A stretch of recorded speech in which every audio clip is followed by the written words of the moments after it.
Hey guys, this is Drake from the Unspoiled Hunter here. Hey, I've been wanting to do this video for a little while now, but I haven't gotten around to it because I know it's going to be a very big video. But one of the things that prompted me to do it is I'm actually going to be conducting a trade here to get rid of one of my rifles that I have. So this video is all of the different hunting rifles, different hunting weapons that I have, um, and the whole point of this video is really to go into the fact that most of what I have is pretty affordable. And you don't need to have anywhere near the number of weapons that I have. The only reason I have so many is because I very interested in ballistics and how different calibers, different cartridges work, and their effectiveness and all the ballistic information involved with that. But you don't need anywhere near the number of weapons that I have. If you just went out to your store, you picked up one of these, something similar to one of these rifles, you'd be just fine to start hunting with just one of them. So with that said, let's get started. We're going to go in order of me taking possession of these weapons. So starting all the way back to my first rifle when I was a teenager. Like I said, my first rifle from when I was a teenager. Just to mention to you guys, these are all verified, clear, and safe. There is no cartridge in here. There is no magazine in here. So this is my first rifle from when I was a teenager. This is a Ruger 1022. Pretty much every teenager's first rifle is a Ruger 1022. It's a great thing to get started learning the basic mechanics of shooting.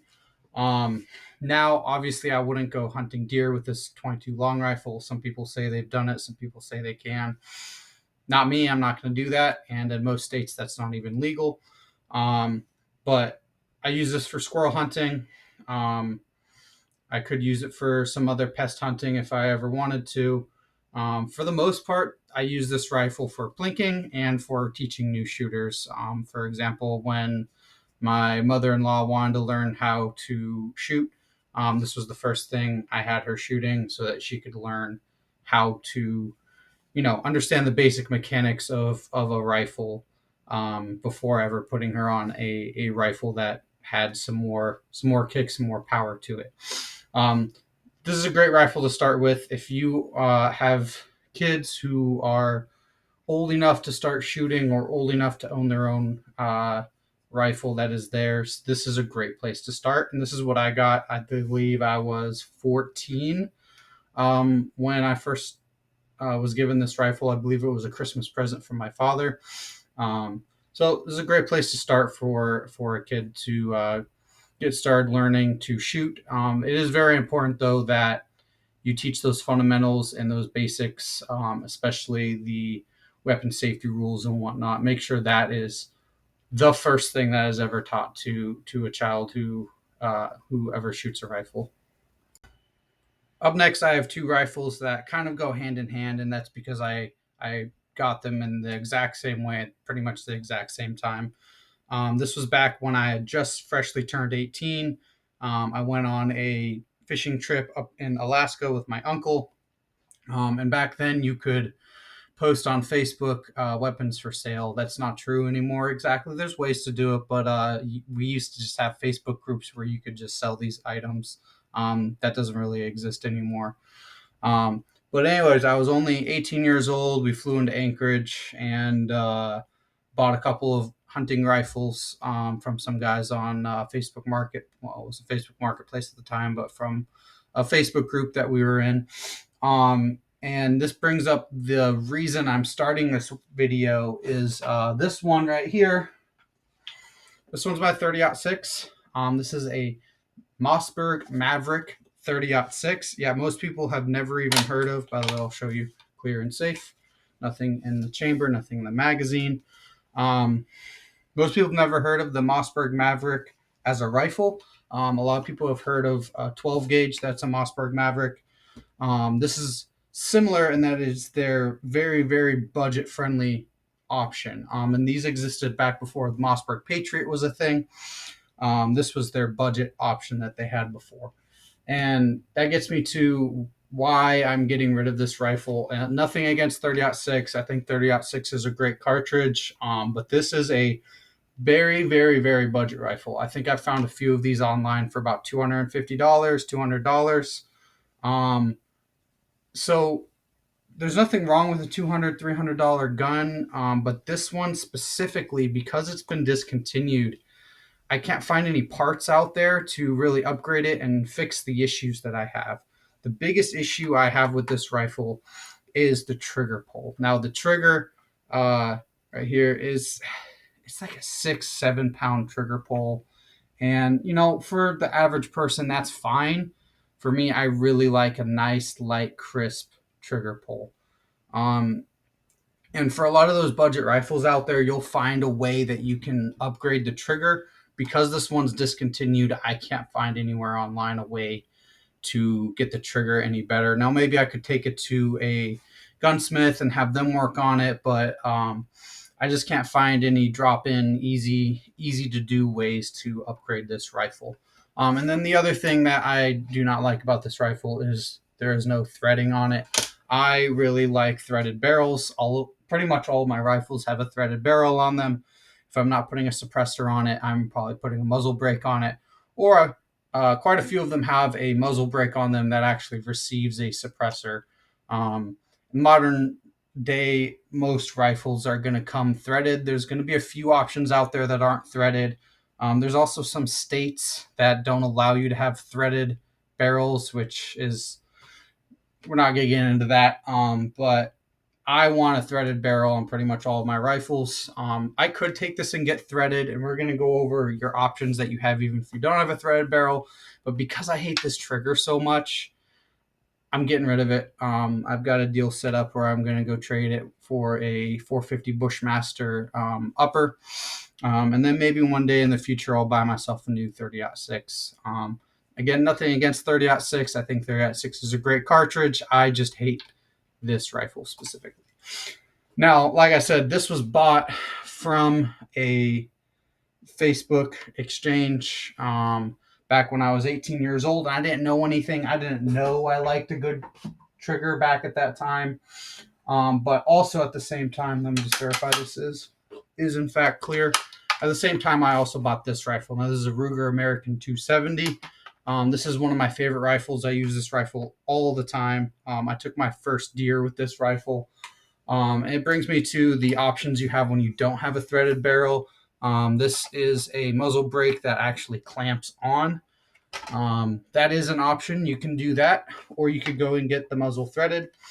This one has a very nice trigger. I enjoy the trigger on this one. I have upgraded the trigger on it with M Carbo trigger spring. You also notice that this scope is mounted very, very high. Again, I did this before I knew what I was doing, and you see that really high clearance on the scope. I thought I needed that. Not really a thing that I need. At some point, I'm going to get some lower scope rings on this thing, but it works how it is, and I keep using it. You see, I got a couple of cartridges attached to it. The these are Norma, and they are what do they call them? Bear with me here. Whatever they are, I can't remember what they are. They're made out of tin, and they're 96 grains, which is great. I love these things because shooting this 270 with this muzzle brake on here and these 96 grains, super light shooting. Feels like you're shooting a 223. So anyways, those were my first two real hunting rifles. I got those when I was 18 years old. I didn't know anything about rifles at the time, which is why that 30-06 at some point is going to get out of here so that I can get something that I actually will use, because I don't really use that thing because that trigger, I just hate the trigger on it. Both of these rifles, though, I think I paid $300 for them used. I don't really remember because, again, that was 10 years ago now. But $300, $400, they would both be in that price range. I think the Mossberg Mavericks you can find for a little bit cheaper, about $200, $250 online. But again, those are very affordable options. You could go get one of those rifles, and that could be all you need to get started deer hunting. The next rifle I want to talk about, this is my Ruger 5.56 AR-15. Um, I did actually take my very first big game animal with this rifle. I took a hog with this rifle, with I believe it was 2 headshots and a chest shot. Um, you don't really need to do all of that. It kept moving, so I kept shooting. So a lot of people say 223 ain't enough for deer. I disagree. If you are, as long as you're conservative about your shot distances, conservative about your shot placement, you can absolutely use a 223 for deer hunting. So there's a lot of people out there who, one of their barriers to entry is they don't have the right rifle for deer hunting, but they do have an AR because a lot of people just have an AR for other reasons, various reasons. I'm here to tell you, you could use an AR-15 and 5.56 or 223 in order to deer hunt with. It's not ideal. It's not going to be the best, but you could do it. I have zeroed this with some hunting ammo before. I could use it. I have better options, so I'm not going to. Maybe one day I'll take a deer with it just for the sake of proving you can. Anyways, I ended up buying this. I believe I was about 21 or so. I had just recently transferred to Kings Bay, Georgia, and I was going to the range. I was shooting my 9 mil. I was shooting my 45. Um, I was shooting my Ruger 1022, and I wanted something that was relatively affordable to shoot, but also had a little bit more power than that 223. So again, I was very inexperienced at the time that I bought this. You can even see it is mounted incorrectly. You can see that cantilever mount is way farther forward than it's supposed to be. I figured out how to make sure that the rail doesn't get messed up from that. And honestly, I haven't changed it because I like it. I like that I did it wrong that one time and it still works. And I just like that it kind of it goes to show you that even if you're doing some things slightly wrong, it'll still end up working out for you. And you just you live and you learn. And I just leave it that way because it's the way I did it the first time. So might as well just leave it.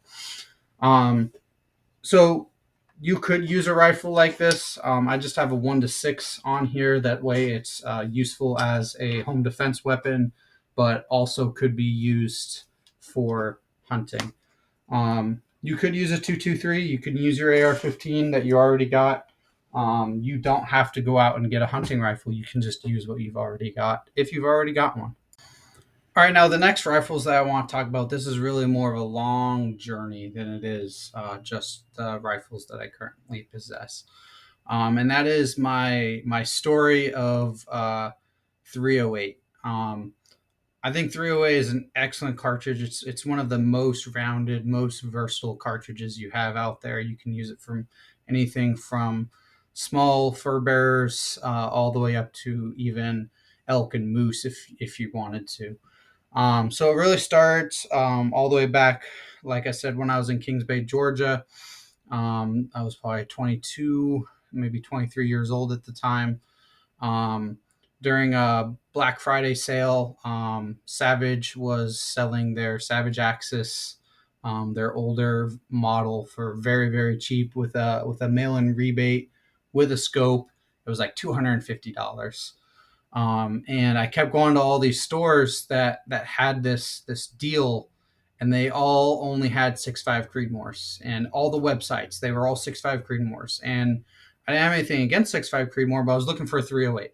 So I kept going to all these stores. They kept saying, "Oh, we got a 6.5 Creedmoors," and then I went into, I believe it was a Palmetto State Armory, might have been a Sportsman's Warehouse, I don't remember.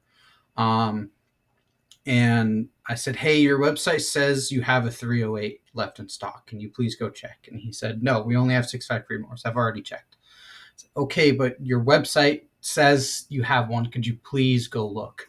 And he was kind of mad that I questioned him, and he kind of begrudgingly went in the back. And lo and behold, about 10 minutes later, he walks out with a rifle. He said, "You're right. We had one more 308 left."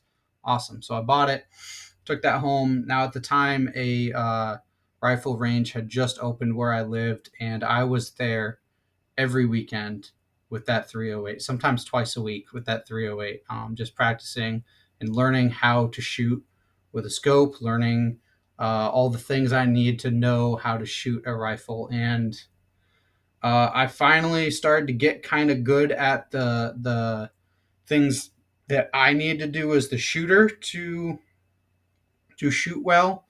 I also had done some modifications to the rifle. I had done there's this video out there that I saw to modify the trigger. And I modified the trigger following that video, got the trigger down to like a 1 pound trigger pull.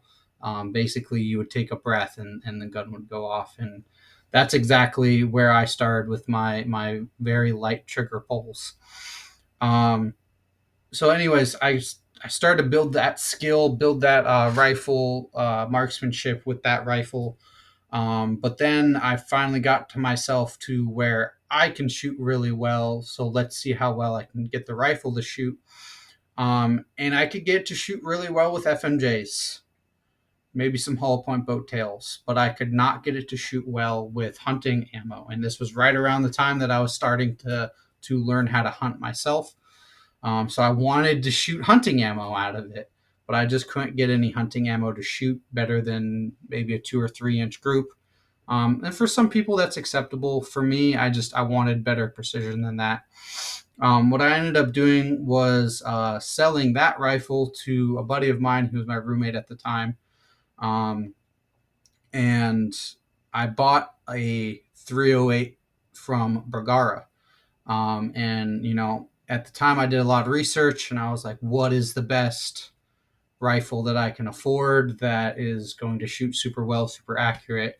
And concluded with Bergara with their sub MOA guarantee. And that this was going to be the best rifle I could afford in my price range. And it didn't shoot well at all. I tried hundreds of different loads of ammo. I tried hand loads. I tried all kinds of things. The only thing it would ever shoot well was gold medal match ammo. It would shoot about 0.7, 0.8 MOA with that match ammo, but I bought this to be a hunting rifle. And most of the hunting ammo shot 2 inches, 3 inches, 4 inches. Wasn't acceptable to me. And I sent it in to Bergara and I included all the details on it. And I said, hey, I already know this shoots well with gold medal match. I know that your sub MOA guarantee basically says gold medal match. I don't want to shoot gold medal match with it. Do not test it with gold medal match. I don't care how it shoots with gold medal match because I'm not going to hunt with that. So I need you guys to figure out why it can't shoot well with any other ammo besides that. And basically they inspected it and they shot a 0.7 MOA group with gold medal match and sent it back to me and said, it's good. No, that's not what I wanted. I specifically told you not to do that. I don't want to shoot gold medal match out of this gun. I want you to figure out why it can't shoot anything else, even close to acceptable.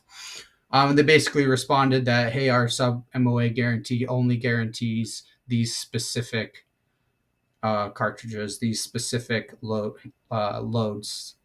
And I said, all right, well, I guess I don't trust your company to exist anymore. And, follow through with a real sub MOA guarantee. To me, it shouldn't be one load. It should be, you should at least have options. You should at least have a hunting option for a hunting rifle. It should have an option to shoot hunting ammo. So anyways, I ended up selling that rifle to a buddy of mine. He loves that rifle. Good for him. It works great for him. He put a suppressor on it and it works great for him. But it just wasn't getting the kind of accuracy that I was looking for hunting ammo. So sold that rifle. And then I was looking for, how do I replace this 308? So I finally decided to put a good amount of money into a good rifle for me. And that brings me to this rifle. Just show you clear and safe. Oh, this is already locked to the rear, which means it is in fact clear and safe, but I'll show you anyways. Clear and safe. So I built this rifle. This is a Aero Precision. Most of the parts are from Aero Precision. This barrel is a Wilson Combat. This is kind of the best part of this rifle. I've got a Vortex. What is this? This is the Diamondback Tactical 4 to 12 on here. Um, and then you see that I've got a suppressor mount muzzle brake on here. Altogether, I probably put maybe $2,000 into this rifle. This is a very nice rifle. It's pretty heavy. I wouldn't recommend for the average person trying to start hunting deer with a rifle like this. I really built this for precision shooting. It's a little bit bulky, a little bit heavy, especially with that heavy Wilson Combat barrel. I have shot deer with this. I do like hunting with this rifle. It's just pretty damn heavy. I also took this with me to Wyoming on my elk hunt. My 7 Rem Mag was my main gun for that, but I did carry this for some of the days. And like I said, 308, you can do just about anything with it, all the way up through to elk with the right type of bullet. As long as you limit yourself to reasonable range. And I had practiced to 300 yards with this gun, so my reasonable range that I was willing to shoot at an elk with this gun was 300 yards. But there is a problem with this rifle. Now, remember I told you I had that Savage Axis, and I shot it every weekend. So because I was shooting it so much, I bought a lot of ammo, and I bought a lot of very cheap ammo from Freedom Munitions. And Freedom Munitions essentially reloads their own ammo and then ships it. And this rifle, for some reason, every single time I would shoot that Freedom Munitions ammo, the case head would rip off as the bolt was cycling. I'm looking around here. I think I have one of those cartridges here. Let's see if I can find it. All right, so I found the cartridge that I was talking about. You can see here. Let's see if I can get to go into focus. Right on the rim of the cartridge, right where the extractor connects. Oh, there it goes. Goes in focus, perfect. Right where the extractor was connected, it would just rip it off instead of extracting that cartridge. And that would happen with every single round that I fired from the Freedom Munition batches that I bought. So I had all of this cheap ammo that I wanted to be able to use in my 308, and I just couldn't. And that's how I ended up with this other rifle. This is a CVA Cascade. I believe it's an SR80 is what they call it. It's their scout rifle. And I know what some of you are thinking, that I just trashed on Bergara, and then I talk about CVA, which is owned by Bergara. I know, crazy. So I didn't want another Bergara. I didn't really want a CVA because I don't trust Bergara. But this was for a pretty affordable price on Gunbroker. I put in a bid on it. I kind of expected to lose because I was bidding probably $300-400 under MSRP for it, and I won. So I ended up with another CVA, which is owned by Bergara. This rifle shoots pretty well. I'm pretty happy with it. Shoots about half MOA or so at 100 yards, which is great. It accomplishes what I needed to do. Here, this is my only Leopold scope that I have. This is a 1.5 to 4 times scope. I accidentally bought the wrong one. I was supposed to buy their scout scope. You'll notice that this is a scout rifle that is not set up as a scout rifle. If it was a scout rifle, my Picatinny rail would be way up here, along with my scope would be way forward.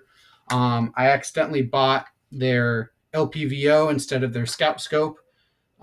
So then that prompted me to move my Picatinny rail back, my scope back, because it just didn't have the eye relief that I needed to have it mounted forward as a scout scope.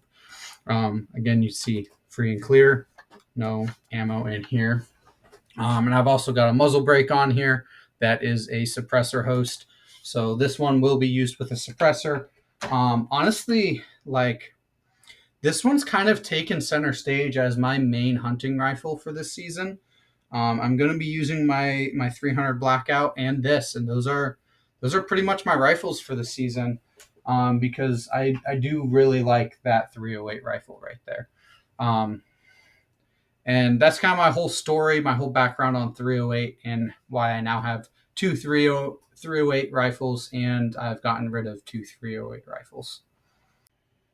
All right, next up, I have another small game rifle. This is my 22 Magnum. This is a Savage Precision. I've got a very cheap Simmons scope on here. It's just a scope that I had laying around. I believe it came on that 30-06 when I first bought that back before I knew anything. This is an incredibly precise rifle right here. You would be amazed at how accurate and how precise I can get this 22 Magnum. This is usually my go-to rifle for squirrel hunting. The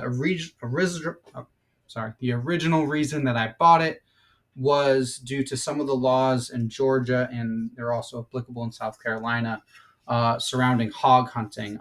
So hog hunting, you are allowed to take hogs um, with whatever weapon is in season for whatever game is in season. So because this is a rimfire, it's allowed during small game season. You're allowed to take hogs with any rimfire rifle. So I bought this to be something that I could take to go small game hunting and still be capable of taking out a hog. Now, some people are going to go crazy about that. You can't take a hog with 22 Magnum. With how precise this rifle is, I could absolutely put one just in front of the ear. Sorry, and take a hog with this rifle. I haven't yet. I have not had the opportunity. There was one opportunity that I had at a hog with this rifle, and I was laying down on my backpack, and I just could not catch my breath well enough to get the precise shot that I was looking for. But this rifle, maybe I think I was maybe $600 or something. This one's a little bit pricey, but this is an incredible rifle right here. Incredibly precise. I honestly should put a better scope on this thing, but I don't use this rifle a whole lot. I don't really go small game hunting very often. If I did, I would probably upgrade this scope that I have on here. All right, I think in sequential order, the next thing up is actually my compound bow here. This is a Bear Threat. I bought this used from a guy in Georgia. Um, I think I paid maybe $120 for this thing. It was a good deal, but if you're trying to get into bow hunting, I promise you there's someone out there selling some used bows. So I bought this used for only about $100. So if you're in that budget game trying to learn how to hunt, you can go out there and get a bow that's used, that's able to be hunted with for very affordable. As of right now, I have some. These are the Ranch Fairy 200 grains on here. Single bevels. I have actually got some Magnus single bevels that I'm going to be trying out this year if I do ever go bow hunting this year. Like I said, I don't really like bow hunting all that much. I have been bow hunting before. I've had an opportunity at a doe while I was bow hunting once. It was a very, very small, like had just gotten its spots cleared off of it. And I just made the choice to not take the shot. So bow hunting, really not my thing. Eventually, I'll get into it a little bit more, especially if I end up moving to a state where you really get a significant advantage for bow hunting. Here in this state, the difference between bow season and rifle season only really applies if you own private land in certain areas. So for me, I just mostly stick with rifles. There is some areas that I could expand my areas that I do hunt if I start using my bow more often, which I probably will this year. I think there's some areas that I'd like to try out that are bow only. Um, so, anyways, if you're trying to get into deer hunting, you can get in very, very, very affordably with a Bear bow. And you can also get very, very expensive bows out there like Matthews, things like that. But if you're trying to get into it cheap and affordable, this will do it. All right, so next up is my 12 gauge shotgun here. This is a semi auto. This is a CZ. I believe it is the CZ 712. So originally I had an AR-12, one of those Turkish made shotguns that looks like an AR-15, but it's a 12 gauge shotgun. I thought it was the coolest freaking thing in the world when I saw it, and just had to have it. But then fast forward a couple years when I was interested in hunting. I was interested in hunting on the military base that I was working at, and I thought about what my weapon was, that AR-12 looking thing, and I thought about what someone might think if I was showing up to hunt on a military base with something that looked like that. And I probably could have. It probably would have been fine. They have this registration so that you show this registration when you come on base with it. It probably would have been fine. But I just wanted, optics are a thing. I wanted people to not freak out when they saw what I had. So I bought a more traditional hunting shotgun. Um, I never ended up actually using it on base because the base's rules there were just so terrible that it was basically impossible to go hunt on that base. And then the base that I'm at now, I'd rather use my bow than go through jumping through the hoops to be able to use a shotgun, especially with this 12 gauge, because I have shot slugs out of this, but if I was ever going to really go deer hunting with a shotgun, in that type of way, I would probably get a 20 gauge slug gun. There's a few out there that I'm interested in that I'll get at some point. So basically, I use this now for turkey hunting. I've only been turkey hunting a few times. I've never actually shot any turkeys, but this is my turkey hunting gun. Plus, I keep buckshot in it as a home defense weapon. This is also pretty affordable. I think maybe this was $400, maybe $500. So if you want a shotgun, this is something you could use. I'd also maybe use it for duck hunting at some point. I've got a few friends who go duck hunting. I've never done it before, but if I ever get around to go duck hunting, I'd probably bring this with me. All right, so next up, I have two rifles that again are not back in that sequential order necessarily, but because they have a story that ties the two of them together. This is my Mossberg Patriot 6.5 Creedmoor. You'll see I put a orange camo skin on here. This is a Cryptek orange camo. I originally bought this rifle for my wife to be able to go hunting with me. And I was looking for an affordable option that she would be able to handle because she's quite small, under 100 pounds. So I wanted something that wouldn't beat her up too much.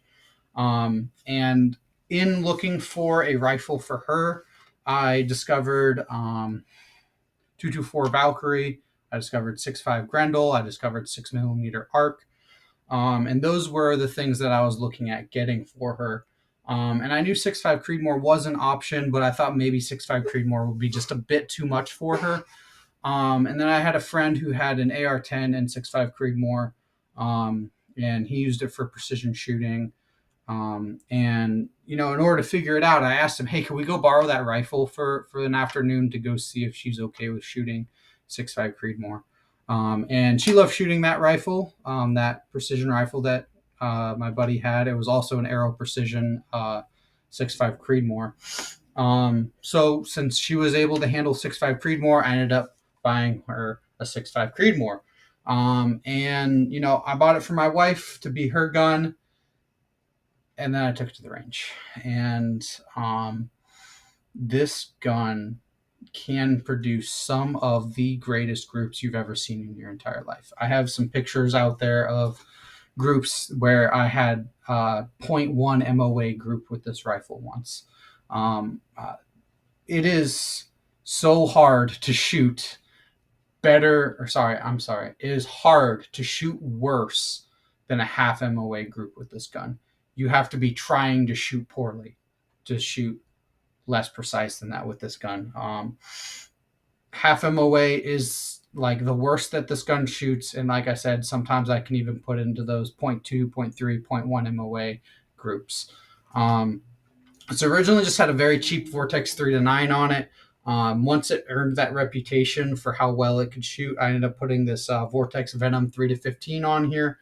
This is one of my favorite scopes. And the way I put it was the rifle deserved a better scope than that cheap 3 to 9 that I had on it.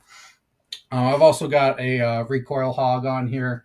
Not that I really need an aggressive muzzle brake on this, but the muzzle brake that I did have on here before was, I believe it was black, and I wanted to find something that matched that burnt bronze look.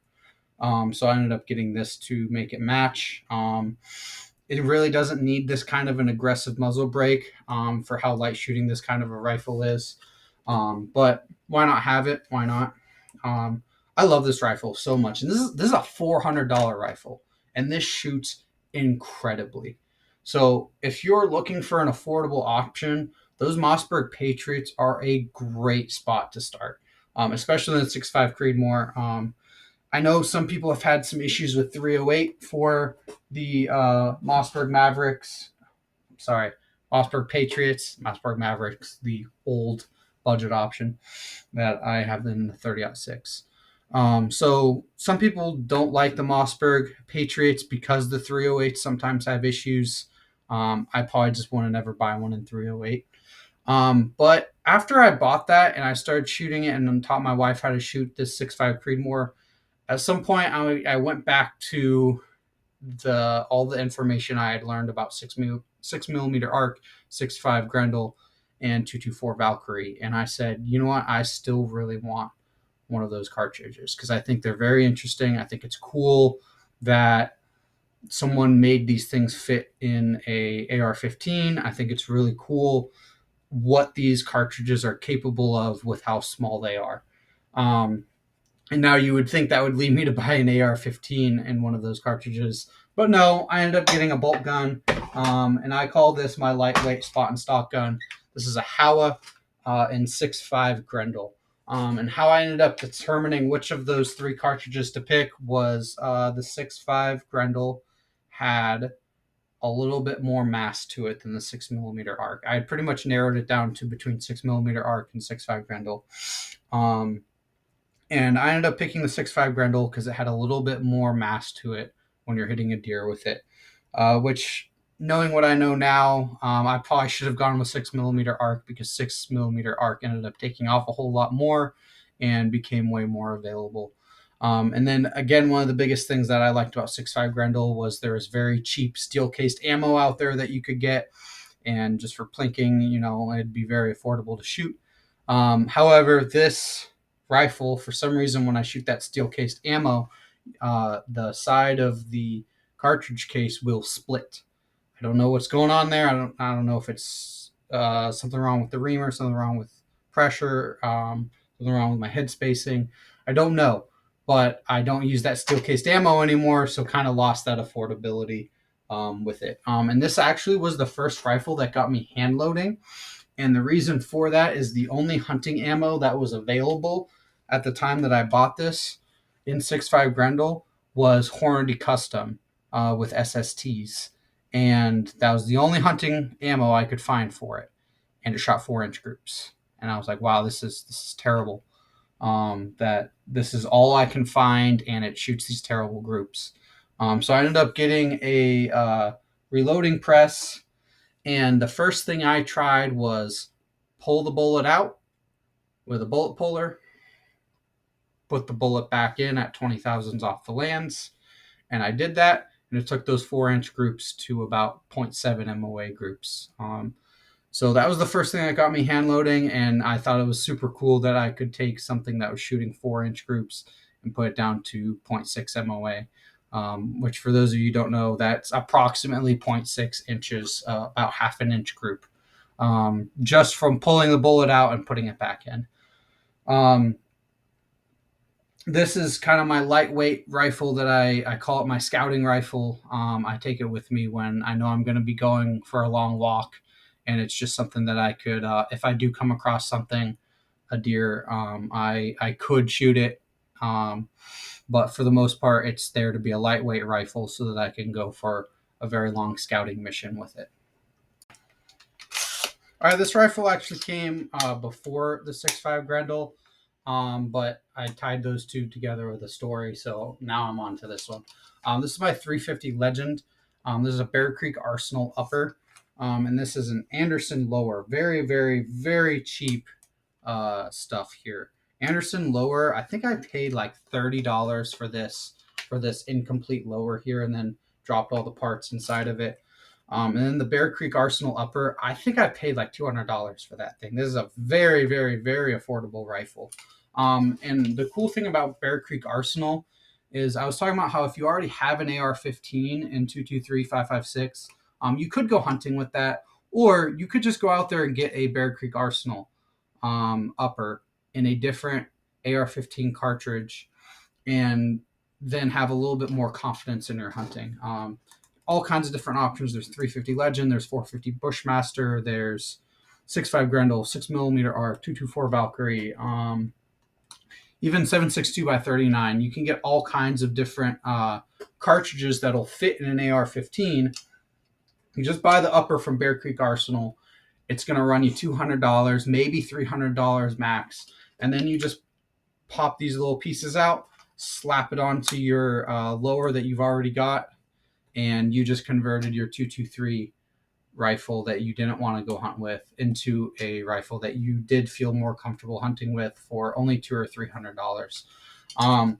This thing shoots incredible. I was shocked how a 350 Legend can shoot as small groups as this thing shoots. I've got half-inch groups. I've got 0.75-inch groups. This thing shoots great. This is the 20-inch variant. I've got a Crossfire 2-7 on here. Again, very affordable scope. This is maybe $100 scope. All in all, this entire rifle right here is like less than $500, maybe $400. And if you even want to be more affordable, if you already have an AR-15 lower and you just wanted to skip buying another lower and just be able to swap your 223 lower and with this upper, you can do that and get yourself hunting for $200-$300 or so. This is actually the rifle that I took my first buck with. I'm going to talk about it a little bit more. I have a video coming out that I'm going to do about my first buck. And a lot of people are worried about these AR-15 cartridges being marginal cartridges that aren't going to be effective enough. That buck was turned broadside to me, and then as I pulled the trigger, he took a step and turned away from me. So I got a very, very bad hit, very far back. In fact, it hit behind his stomach, but kept going. Made it all the way through the stomach, made it through the rumen pouch, made it to the top of the heart, kind of ripped apart the top of the heart, blew out that far side lung, and made it all the way to the hide on the far side shoulder. So if you're worried about AR-15 cartridges not having enough power to put down a deer, that thing shredded the inside of the deer when I had a very bad hit. Now, keep in mind, it was a bad hit that was able to penetrate all the way through to get to those vitals. You can't just hit it in the back hip and think that you're gonna put it down. But that's true with pretty much any rifle. He ended up going maybe 100 yards or so through the thick. Ended up finding him. And yeah, I'll show pictures on my future video, and you'll see just how far back I hit that deer. But I was able to recover him, and that just goes to show you that these AR-15 cartridges can do the job if you were worried about them not being able to. All right, next up I have my 7mm Rem Mag. This is a Remington 700. I've got a Vortex Venom 5-25 on here. I've got another one of those clamp-on muzzle brakes here. This I bought this rifle for my elk hunt. When I went to Wyoming, I wanted something a little bit more powerful. I was looking at 300 Win Mag. I was looking at 7 Rem Mag. I was looking at 7 PRC, 300 PRC. At the time, I really wanted a 7mm PRC, but that was right at the time when people started to discover that 7 PRC does not have the velocity that Hornady tried to claim that it had. So with that, I decided against the 7 PRC and ended up going with the older classic, the 7 Rem Mag. Um, and this thing shoots some great groups, and I think my velocity for some of my lighter weight ammo is like 3,200 FPS, screaming compared to those 7 PRCs. So I'm glad that I ended up going with the 7 Rem Mag at that time over the 7 PRC. But now some 7 PRC is getting a little bit better. You've also got that 7 Backcountry coming out.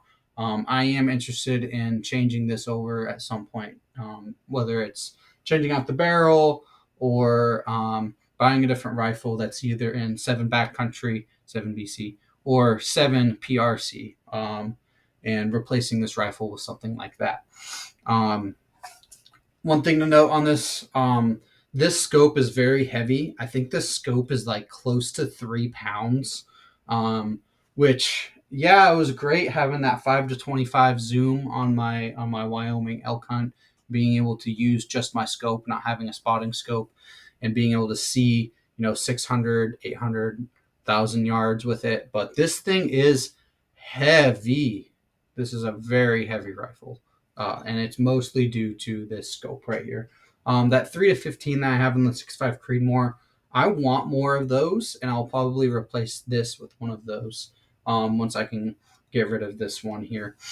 Um, Again, you see this one has not a threaded barrel, and it has the clamp on muzzle device there. Another reason I'd like to get rid of this rifle is at some point I'd like to move over to something with a threaded barrel so I can start using my suppressor on it as well. This rifle, I wouldn't. I mean, I could use it for deer here in South Carolina. It's just unnecessary. It's just too much. You definitely could. I know some people who use 7 Rem Mag for deer here in South Carolina.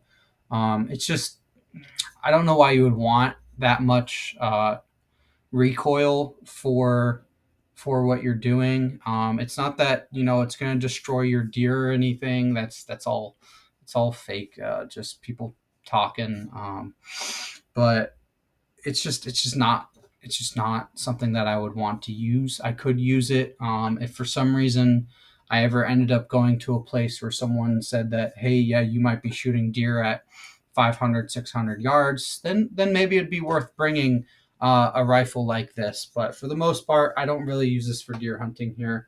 But at some point, I will replace this. I bought this used, I think $300, maybe $400. So if you're ever considering going out for an elk hunt or a moose hunt, um, you could buy a used rifle like this for a very affordable price and go do that hunt. All right, and then we're on to the newest deer hunting machine. This is my 300 Blackout. I just built this. I have not shot anything with this besides a couple of targets. This is considered a pistol because it has a shorter barrel here, and it does not have an actual stock. It has a pistol brace on it. The goal of this was I wanted to try subsonics. So I wanted something very, very lightweight, very, very small, very maneuverable, even with putting that suppressor on there, still be able to be very small, very maneuverable, specifically so that I could use it with a saddle for saddle hunting. So I want something light, maneuverable, very small, very, very tight, compact package. This is just a 1-to-6, just like my other AR-15 has. Just a very close range rifle. With using subsonics, I don't intend to shoot this thing past 30, maybe 50 yards. And that's kind of my limit with those subsonics. I bought this for a very niche, very specific scenario. I have a hunting spot that's right in the center of a bedding area where everything is very dense, very, very close together. And I know that I can't even see greater than 50 yards. So I bought this to be able to go in there with subsonics and see how subsonics actually work on deer. You'll see people arguing whether or not subsonics are a thing you should use on deer, but there's some companies out there that make very specifically tailored ammo to be able to accomplish it. And that's what I aim to go do is prove that that ammo will actually do the job that it claims it'll do. My plan, though, is to also carry with me some supersonic ammo. My plan is to have a subsonic loaded in the chamber while I'm hunting, with a supersonic being the next round in the magazine. And the purpose of that is, um, the goal is to use the subsonic, but if for some reason I ever have an encounter where I could shoot further than that 50 yards, all I got to do, run that real quick, and then I've got a supersonic round ready in the chamber to shoot a little bit farther.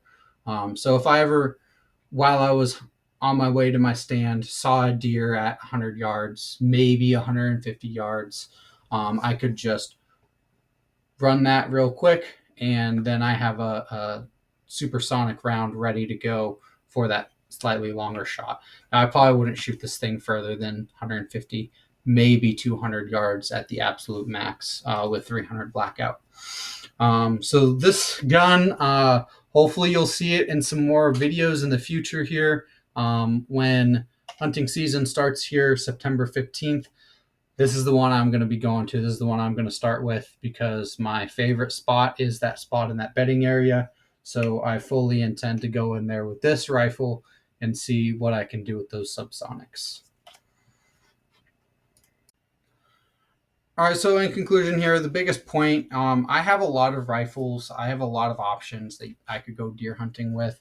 I don't need that many. I am very interested in ballistics and different cartridges and calibers and different ballistics and all these different things. So I have a lot of different rifles. You don't need that. You could go get yourself a $400 308 and you could hunt just about anything with it.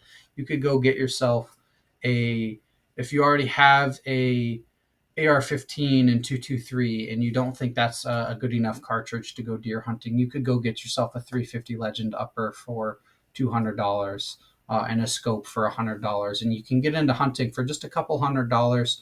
You don't need to go get something super nice. Like I have that AR-10 that was a $2,000 rifle, all in all, with all the parts that I put into it. You don't need that. It's nice to have something cool like that, but honestly, you don't need that to go deer hunting. And just adjust to your budget and what you can and can't afford, um, and adjust to your states and what the laws and the regs are in your area. So if deer hunting is significantly longer that, with bow season, then get yourself a bow if that's what you want, or a crossbow if that's what you want. If muzzle loading has significant longer season for you, then go get a muzzle loader. If I lived in a state where muzzle loaders had longer hunting season than rifles did, then I would own a muzzle loader by now. Now I might buy one anyways just because I think they're cool and I think they're interesting and I want to see what I can do with one. Same with shotguns. If I lived in a state where shotguns had any advantage over rifles for the length of their deer season, then I would have a 20 gauge slug gun, and that would be my main hunting rifle. So just, look at what you can afford, look at what you're willing to put into it, and then look at what things have and do not have advantages in the state that you live in, and see which one that you would be interested in. And I already went over, like, there's other rifles that I'm interested in at the moment. At some point, I intend to get a 7 PRC or a 7 BC, one of those two. I'd like a 300 Win Mag at some point, maybe a 300 PRC, one of those two. There's a muzzle loader I'm interested in. There's a 20 gauge slug gun I'm interested in. I'm actively working on getting a 450 Bushmaster, maybe a 4570 at some point in my life, maybe a 3030 at some point. And the only reason I don't have a 4570 or a muzzle loader yet is because I don't live in a state that I necessarily need that. But if I did live in a state where I had advantage to that, whether it's a flat wall cartridge state or a state where muzzle loaders had a longer season, then I would go do that and I would get a lot better at that. Same with my bow. I don't really use my bow a whole lot because I live in a state where you don't have a whole lot of advantage to using a bow. But if I lived in a state where the bow season was 2 months longer than rifle season, then I would be using my bow all the time and I would get much better with my bow. So just adjust to what you have and what you can afford and what's different in your state where you live. Anyways, I'm going to conclude this with what I always conclude it with. The only unsuccessful hunt is one in which you did not learn anything. Thanks, guys.